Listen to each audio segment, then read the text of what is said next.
Fala galerinha do START, estamos aqui com mais uma entrevista na BGS. Eu sou o Renato Bueno, editor do START, e o convidado hoje é internacional. Oscar Lopez, designer de multiplayer de Call of Duty Modern Warfare. Welcome, Oscar. Thank you. It's great being here. Thank you for having me. How's it going here at BGS? It's awesome. It's so huge. There's so much to see. Anybody in the States should experience this. It's different. It's great. Ele tinha contado antes, né, que é a primeira vez dele no Brasil e ele está impressionado assim, com o tamanho e a paixão do público aqui na feira. Ele comenta que todo developer, todo desenvolvedor deveria passar por isso, que é uma coisa incrível. So, Oscar, take us to the beginning. How did you start and how many years ago? Oh my God. How much time do you have? 20 minutes. The short version is like, you know, any kid. I used to draw a lot as a kid, and in LA, when I was trying to get into video games, we actually didn't have any schools that specialized in video games. We had schools that specialized in film effects. But so I found a school in Hollywood that I attended for. They had a year-and-a-half program, and I always wanted to work in video games. And I actually submitted my portfolio to Infinity Ward at the beginning of Call of Duty 2. So that was 15 years ago. 15 years ago. And I actually originally submitted my portfolio as an artist. So I got hired as an artist at Infinity Ward at the beginning of Call of Duty 2. And I worked as an artist up until Ghosts.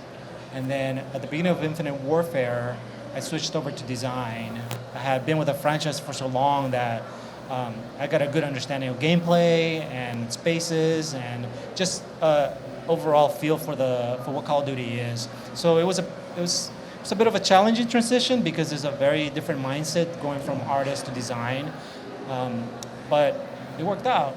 It's not too bad. Cool. Yeah. Então, ele começou na Infinity Ward há 15 anos em Los Angeles e ele começou como um artista, né? Então ele trabalhou como artista em vários jogos, depois ele fez a transição para designer. Então são ali atuações bem diferentes, né? Então é um desafio, ele diz, mas foi uma coisa bem recompensadora para ele. And Oscar, what can you tell, like, when you play Call of Duty, like right now, or the Call of Duty from 10 years ago, you know it's a Call of Duty. You feel. How do you keep this feeling of gameplay and art and? So, it's the little things that we have to maintain. The small things like the way that a weapon feels, the way it looks, and as our fans know, especially the fans from the original Modern Warfare, there was certain design sense to the maps that we have gone back to with this new one, where we allow the players to explore a little bit more. There's more exploration, especially in the multiplayer. That when you design multiplayer, it's all about engagement distances and engagement spaces. And in the past Call of Duties, we've been more focused on arena type style of a design. And I think going back to this one, we went back to the roots of what made the original ones so special. Where there was some exploration to the maps. There was discovery that people would spend time with their friends just on private matches, just trying to figure out, can I get to that rooftop? I'll see if I could jump on this little ledge and slowly make your way to the very top of the map. So we've gone back to a lot of that. The majority of the maps have a lot of exploration that people will spend a lot of time to discover. We have this much larger maps for ground war that support 64 players, and that is like a playground for players. And that's the way we look at our level design now. We have to make a playground for the players so they can explore. Cool. Então, eu perguntei para ele como é manter esse sentimento de Call of Duty, né? Quando você está jogando, você vê pelo som, pelo funcionamento do jogo, que é um jogo daquela série. E como manter esse sentimento através de tantos anos, né? Ele diz que passa por muitos elementos, desde o funcionamento de uma arma até o design de mapas. E falando do mapa especificamente, na versão no Call of Duty novo que está para sair, eles mudaram bastante o sistema de mapas do multiplayer.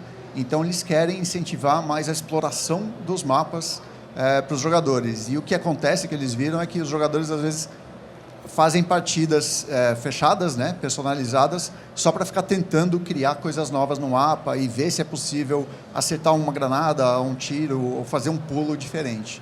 Então isso incentiva muito a criatividade da galera no multiplayer. And Oscar, 15 years ago, the industry was very different, of course. Yes. I don't know what the size of your team back then, but the size now, I believe it's much bigger. Oh my God, it's huge. We had, when I started at Infinity Ward, it was the beginning of Call of Duty 2, and we were 35 people. 35 people. And we finished Call of Duty 2, if I remember correctly, so long ago. I think we ended up about 50 people, and that included everybody, including QA, which is like our testers. So that was a relatively small amount of people. Now I think we're up to 250, 300.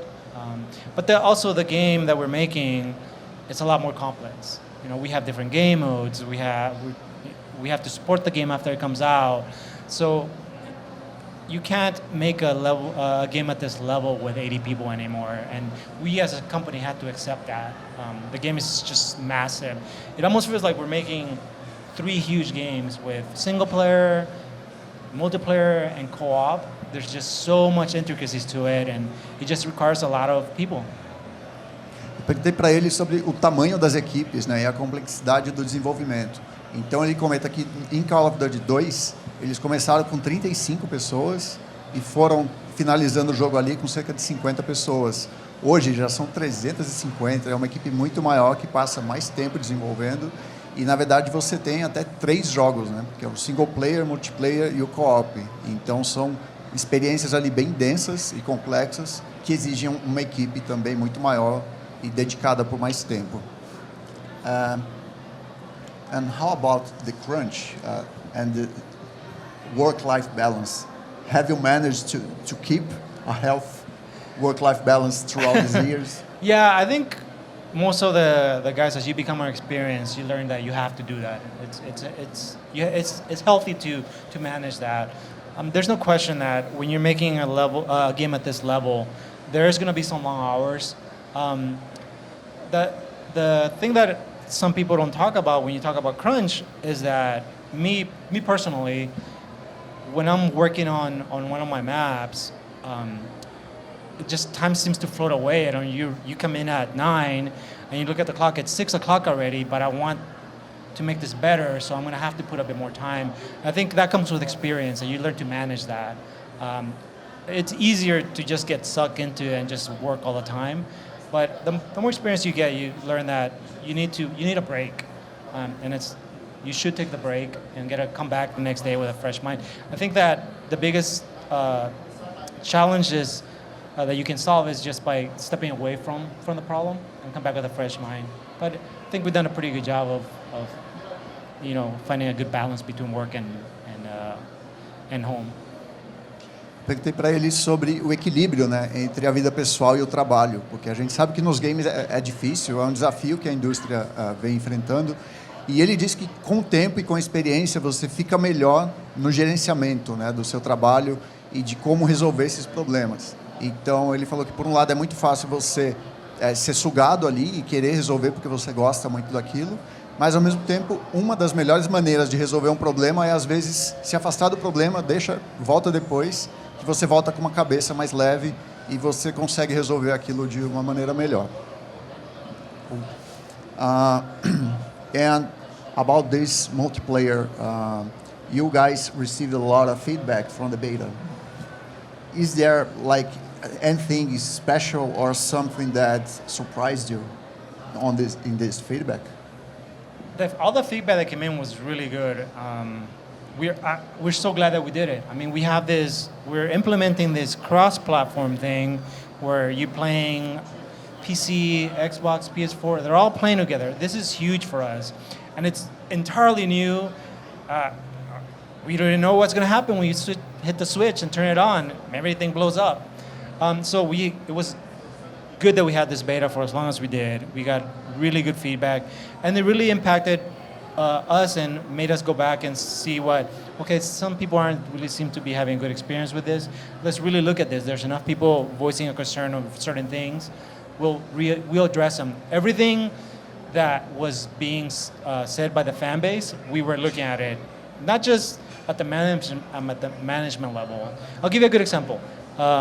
There's this one door in Hackney Yard that's closed, and it has a chain around. It has a chain across it, and it doesn't. But our door, we have these doors that you can run through, but this door, the visual language that it was closed wasn't strong enough, and and that's a map I worked on. So I was looking at players run around, and they would always try to go into it, really? And you can't open it. So I'm like, I need to change that because people were getting confused. So even little small things like that, we were paying attention to. So it was really good feedback. I'm glad we had it. Legal. Yeah. Perguntei sobre o beta, né? Que Call of Duty teve sessões de beta nas últimas semanas. E qual foi o feedback que eles receberam? Se teve alguma coisa que o surpreendeu? Ele falou que o primeiro desafio ali, né, é que é um beta de cross-platform, né? Então, de jogadores de console jogando com jogadores de PC. Isso é um desafio muito grande, porque pode ser que ele mencionou ali que às vezes você vai fazer alguma coisa ali que pode explodir tudo. E um exemplo que ele deu de feedback legal da comunidade é que existem vários tipos de porta no jogo. Um tipo de porta, ele tem uma corrente, que é para indicar que aquela porta você não consegue passar por ela. E eles descobriram no beta que esse feedback visual da corrente não estava claro o suficiente. Então, muitos jogadores achavam que era uma porta que você conseguia atravessar e davam de cabeça na porta. Então, isso foi um dos aprendizados que eles aprenderam e corrigiram a tempo. Have you played the Call of Duty mobile yet? I have, not very much because we just came out and I'm trying to finish this one too. So we did look at it. I think they're doing some fantastic thing. The fact that it's running on a mobile, that's crazy to me. It's like, wow, it's really impressive they're able to pull it off because there's so much going on behind the scenes and everything that has to be processed. It's really impressive. O Call of Duty Mobile, eu perguntei se ele já jogou e o que ele achou, que foi um lançamento recente, né? Ele disse que jogou um pouco, porque ele primeiro tem que terminar o outro Call of Duty, mas ele achou impressionante de tudo aquilo rodar num celular e rodar bem, assim. Então é uma coisa realmente bacana de ver. And how about when you, I don't know, do you receive like portfolios? Like 50 years ago, you were there sending your portfolio. Like today, you look at portfolio from young people, from people who want to enter in this industry? Yeah, I mean, it's pretty much the same process, you know. I know there's like a huge amount of talent in Brazil, but the process is the same. It doesn't really matter so much as where you live or stuff like that. Your portfolio as an artist, you know, I'm doing design now, but even today as an artist, because we still look at new artists getting hired. And that is the only thing that's going to represent you because companies don't know what you look like. They don't know what kind of person you are. But yeah, even to this day, we still get portfolios. Obviously now it's websites. When I was doing it, it was literally like it was a videotape. It was that long ago. So I would put my portfolio in a videotape because it was 3D, so I had to move around the camera. But yeah, I mean, even to this day, it's still the same process. That, you know, if you're a good artist, software changes all the time, but artistic eye, good design sense, that you learn, you get better at, and no one can take that from you. So it's important to just work on your craft. Yeah. Legal. Eu perguntei sobre portfólios, né? Que 15 anos atrás foi a maneira como ele conseguiu entrar na indústria, foi mandando o portfólio dele.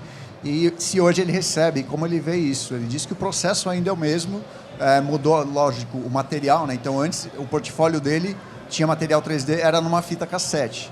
Hoje, é pela internet. Mas ele disse que não importa onde você mora, quem você seja, você tem que apresentar um bom trabalho, que as empresas vão olhar para o teu trabalho, não importa onde você esteja, você pode ter chances.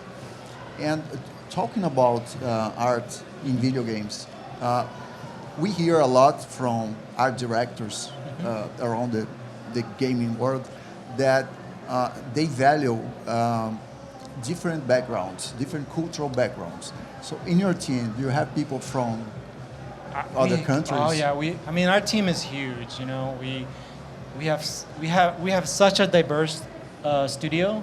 You know, we have different cultures, different countries, different sexual orientations. There's so many different people, and they all contribute so much to it. But yeah, obviously, absolutely, the more different cultures you have, I think when you're designing or you're doing art, it really helps the big picture to have different points of views. There are people that we have that have experienced civil wars and stuff, and they'll tell us that sound doesn't quite sound right because of this experience, and just real life experience could beat any idea that we have just because they lived through it, you know. So yeah, it's super valuable. Legal. Eu perguntei de qual é o valor para ele, né, como artista ou numa equipe de desenvolvimento, de ter artistas com diferentes backgrounds culturais, né, com referências culturais diferentes. E ele disse que é muito importante. Como eles têm uma equipe grande, isso é meio natural que aconteça, que tenha pessoas de diversos países. E pode ser importante desde pequenos detalhes até visões mais amplas das coisas, né? Então, às vezes, você cria alguma coisa e um dos artistas pode ter tido uma experiência que vai ser válida naquele momento para o cara falar, não, isso não está muito legal, não é bem assim. So, as a designer for the multiplayer, you are entering in a space that has a lot of competition today. Like every game is online, every game is multiplayer, and of course this brings like different expectations for the public. How do you keep like your philosophy, your DNA of Call of Duty, without being like too influenced by other games and maybe running the risk of bringing some elements that is not Call of Duty? So I think there's some factors that are super important to the studio and our culture, right? Ultimately, in our studio, everybody's focusing on, we have to make a fun game. Like, we can't worry about, we have no control of what other studios are doing. We have no control whether they're doing a feature that's similar to what we're doing. What we need to do is make sure that what we're doing is fun and the players want to engage. And that's our kind of our guiding factor there, that at the end of the day, if we make a fun game, people will come. You know, the theme or when it takes place won't matter too much, as long as it's a fun and engaging experience for the players. And I think when we released the beta a few months ago, people reacted really well, you know, and it really helped us too to expose it to them, because they found things that we thought were working correctly, and their feedback helped us kind of, you know, tune in some of that stuff that wasn't quite where it needed to be. So it's super helpful. But at the end of the day, we just have to make a fun game. Cool. Perguntei para ele sobre como entrar nesse momento, né, no mercado com foco em multiplayer, sendo que tem muita competição, né? Todo jogo tem multiplayer, é muito o foco de grandes jogos que são rivais de Call of Duty, e como eles mantêm o DNA de Call of Duty sem querer pegar tantas referências e às vezes perder a identidade própria, né? Ele disse que a base para eles é fazer um jogo divertido. Então, nos testes e nos feedbacks, eles procuram atender e chegar nesse ponto de que o jogo está divertido. E isso, claro, com os feedbacks, eles vão fazendo pequenos ajustes ali. Mas, no fim das contas, eles vão olhar para a diversão. Se o jogo estiver divertido, eles estão no caminho certo. Okay, Oscar. So, here in Brazil, how has been the reception from the public? Have you talked to some of the fans? Have you heard some feedbacks from them? Yeah, I've been pretty fortunate to get to come to Brazil. So I arrived, yesterday was my first day at the show, and so I had a chance to talk to people here, and the reception has been really good. I think if any developer gets a chance to talk to people that are actually playing the game, they're fortunate, and I'm very fortunate that our fan base is so huge. But the people that I spoke to, they've been pretty positive about the game. They're looking forward to the full game because the beta was so short. Yeah. And we hope that we have so much content. Like when I step back and look at the game, and I realize, man, that is a lot of content that we're making. I hope that everybody finds a little piece that they enjoy and they can really treasure that. There's a lot of passion went into it and a lot of work. Yeah. Legal. Perguntei para ele da resposta do público, né? Então, assim, ele não teve muito tempo de feira. Ontem foi o primeiro dia dele aqui, mas ele falou que já conseguiu conversar com uma galera e sentir que o pessoal está animado com o jogo, quer ver o jogo final logo e está sendo positivo. A resposta da galera até agora está sendo positiva e ele tá contente com isso. So, Oscar, I think that's it. If you have a message for the Brazilian players. I think my message would be, I hope that you enjoy the game. We work crazy hard on it. We put a lot of passion into it. We love what we do, and I hope that it comes through. I hope that we have a little bit of something in there for everybody. There's a lot of talent in Brazil. I hope that I get to work with some of you guys. It'd be awesome. Cool. Yeah. And just to finish, you have like 2 weeks for the launch. What do you do in these weeks, like just before the launch? So we're in a great spot because the game is basically done at this point. So at this point, we look at a lot of the footage of the beta. We're looking at the feedback because there's still things that we could tweak that don't require us to have this huge download for people. There's small stuff on the code side. So we're basically fixing last minute issues. At this point, there isn't anything like huge that's gonna, when people turn on the game, it'll crash. There's nothing like that, but it's just small little fixes that we can do to improve that don't take too much time. They're small downloads. So there's a lot of that, just polishing a lot of the game. Most of the team is doing that at this point. Cool. Perguntei para ele como são, né, esses momentos finais antes do lançamento. Então o jogo sai dia 25, tem aí 2 semanas. Ele falou que o jogo está praticamente pronto, então não tem muito mais o que você possa fazer nesse momento, mas eles assistem muitos vídeos das sessões de beta e acham ali pequenos detalhes para corrigir. Ele falou que não tem nada que vá quebrar o jogo no lançamento, mas eles conseguem fazer pequenos pacotes de ajustes ali para corrigir alguma coisinha. E uma mensagem para o público brasileiro, ele espera que todo mundo curta o jogo e jogue a versão final, que está para sair em breve. Então foi isso. Thank you so much, Oscar. Thank you for your time. E galera, a gente continua na cobertura da BGS. Fique ligado aí para mais vídeos e matérias no Start. Valeu! Uau!